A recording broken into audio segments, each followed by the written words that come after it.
Knowing where we stand, knowing what our challenges are moving forward is so important. And that's why, in preparation for today, I asked Dr. Don Kerr of King's University College to share his analysis. And the census paints an interesting picture about our population growth. Largely, it's fueled by immigration. And for the first time, StatsCan broke down the distribution of immigrations and immigrants by geography. And so we ask ourselves, where do our new Londoners come from?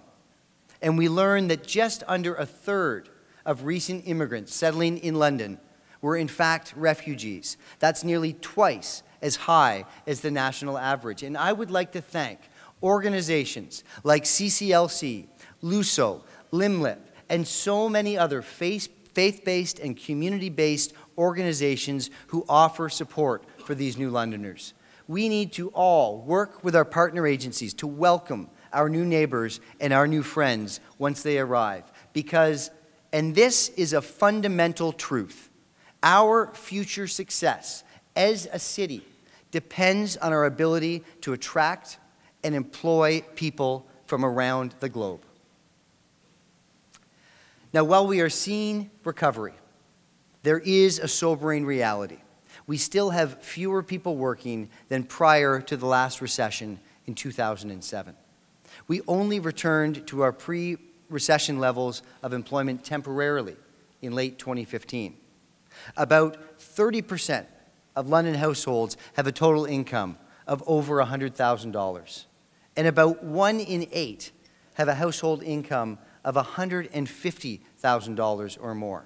So while there is considerable prosperity in our community, we also have hardship.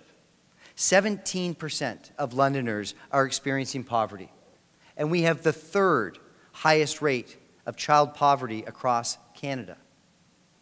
This is why the United Way is bringing together individuals and organizations in our community to implement Council's London for All. It's a poverty reduction strategy. This is why we're advocating for our share of the $40 billion earmarked across the country for affordable housing. This is why we're adding more childcare spaces and shortening the wait list for low-income earning Londoners. It's why kids under 12 are riding the bus for free and why we've created a new subsidized transit pass for low-income Londoners. We can help people break the cycle of poverty, and we can do it through improved housing, through accessible transportation, and through increased opportunity. We need more jobs, specifically manufacturing jobs, for so many Londoners that are and underemployed. And today, I am proud to announce that Diamond Aircraft, recently acquired by Wang Fen Aviation, will at least double in size over the next 5 years. Diamond is adding 2 new planes this year. They currently employ 180 people. They will add at least 120 jobs this year. Then they will grow their workforce to 600 by 2023. It's amazing.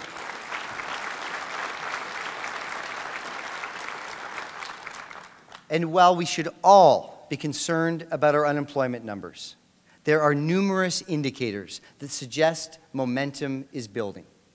Based upon the LEDC projections, in 2018, we can expect $1 billion in capital investment through local expansions, entrepreneurial activities, and business growth. That's projected to bring 3,000 new jobs this year. Jobs are coming, and we are smashing records elsewhere. Construction is our 6th largest employer. It has grown by 17% over the last 5 years. Home sales set an all-time record. 11,203 homes were sold this year. Each time a move occurs, $53,000 is spent in our local economy. And the growth we are seeing in construction and housing, it's momentum again. The loss of legacy plants like Kellogg's and Electromotive hurt us. There's no doubt about that. And that's why we need to find innovative ways to do business and to thrive. London and Windsor, through the LEDC, and the Windsor-Essex Economic Development Corporation will create a regional technology development site for autonomous vehicles. The province has earmarked $2.5 million for each of these sites, and the Autonomous Vehicle Innovation Network will include universities, colleges, and research organizations. In March 2018, the Verge Breakthrough Fund will be launched with $2 million in loan capital for the Southwest region, capital for social enterprises, affordable housing, and impact real estate. And as we look towards new and exciting industry, we can't forget what this region is founded on: agriculture and agri-foods. This sector employs about 6,000 people. In 2017, the Western Fair District hosted the largest yearling animal market in Canada, $7.5 million in sales. There are 27,000 farms in southwestern Ontario and 5,500 in the London region. Southwestern Ontario contains about 4% of all of the farmland in Canada, but it generates 15% of all farm revenue. That's over $10 billion each and every year. And there's a labor shortage in the agri-food sector. For every one graduate, there are 4 jobs. And that's why places like Fanshawe College have strengthened their agri-food programming. Fanshawe wants to ensure we can continue to attract large multinational companies like Dr. Utker, as well as support successful startups like Nuts for Cheese and Forked River Brewing.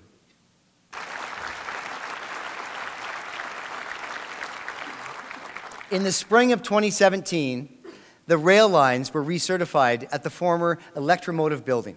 Now, HCLS Logistics is bringing lumber and quartz into the site for distribution. They're hoping to hire at least 22 new people in 2019.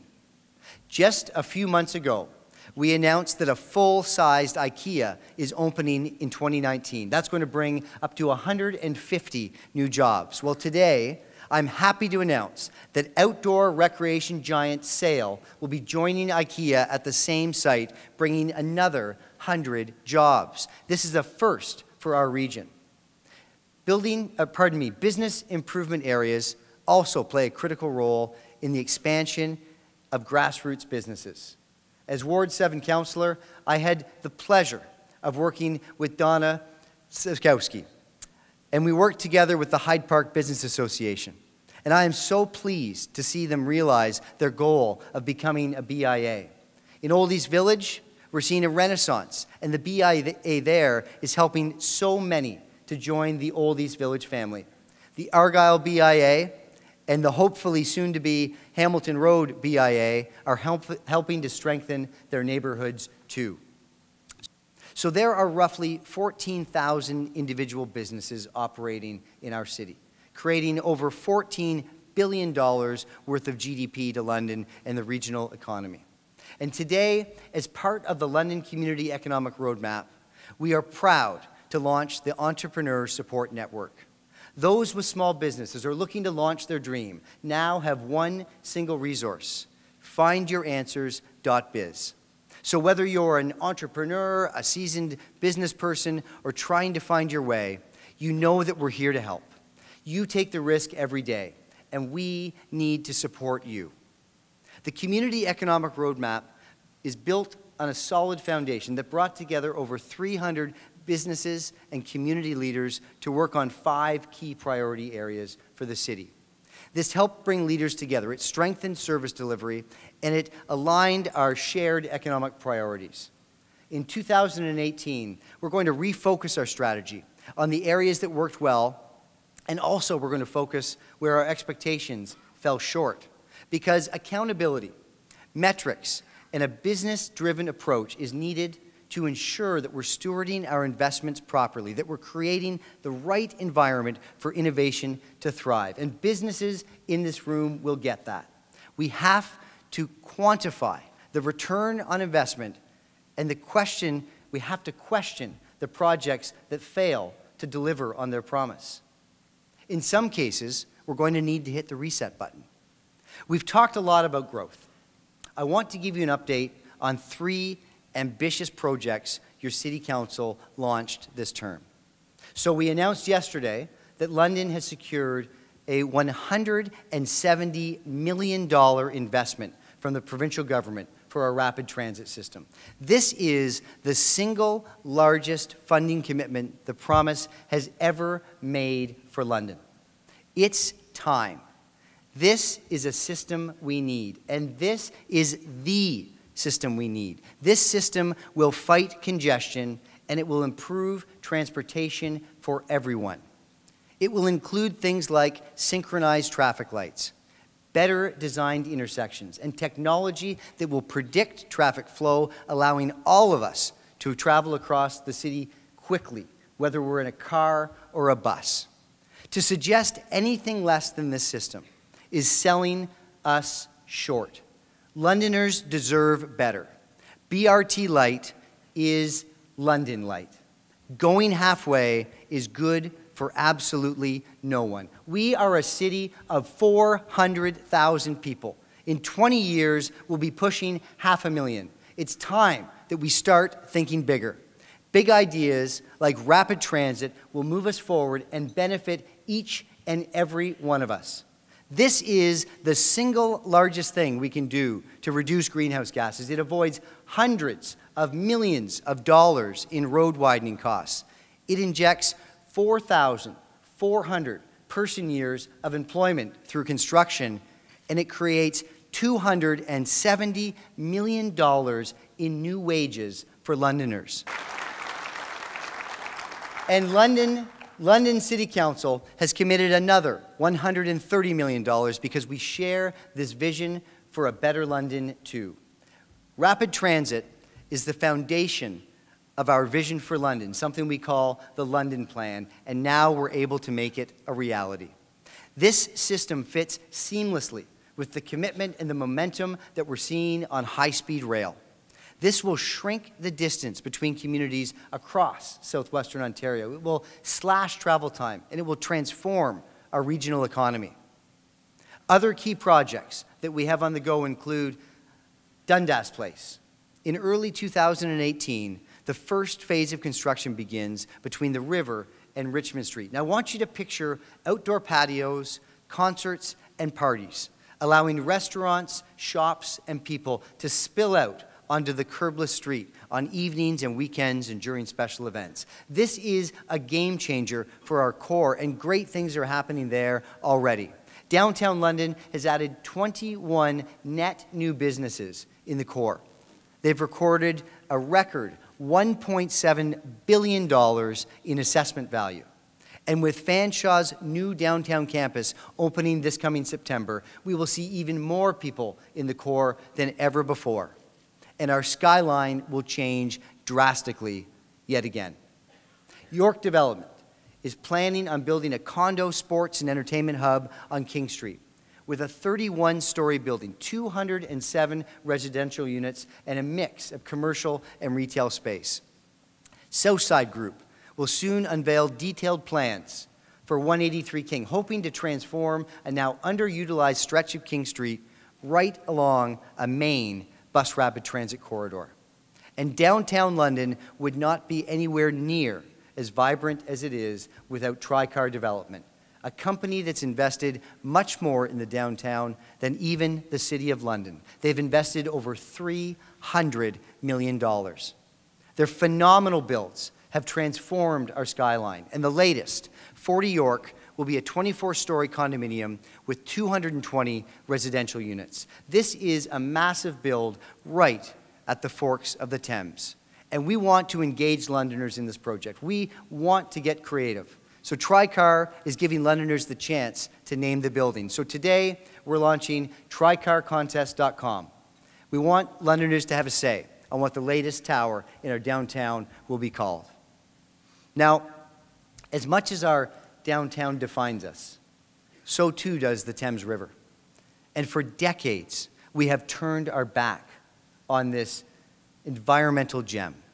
It's our responsibility to embrace and enhance this natural feature that flows right through the heart of our city.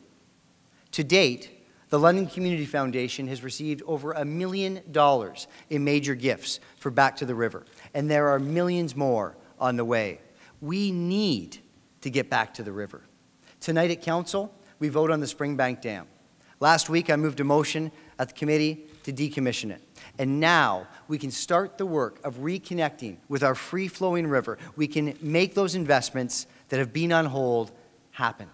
And the London Community Foundation has been instrumental in this vision. Grants from the McConnell Foundation and very generous support from philanthropists like Richard Ivey and others are helping to bring this vision to a reality. Another key area of Back to the River is South Street Hospital, those lands in the South Street area. And today, I'm proud to unveil early stage plans from Medallion Corporation for 2 buildings on that site. They will be 19 and 23 stories high with 600 suites.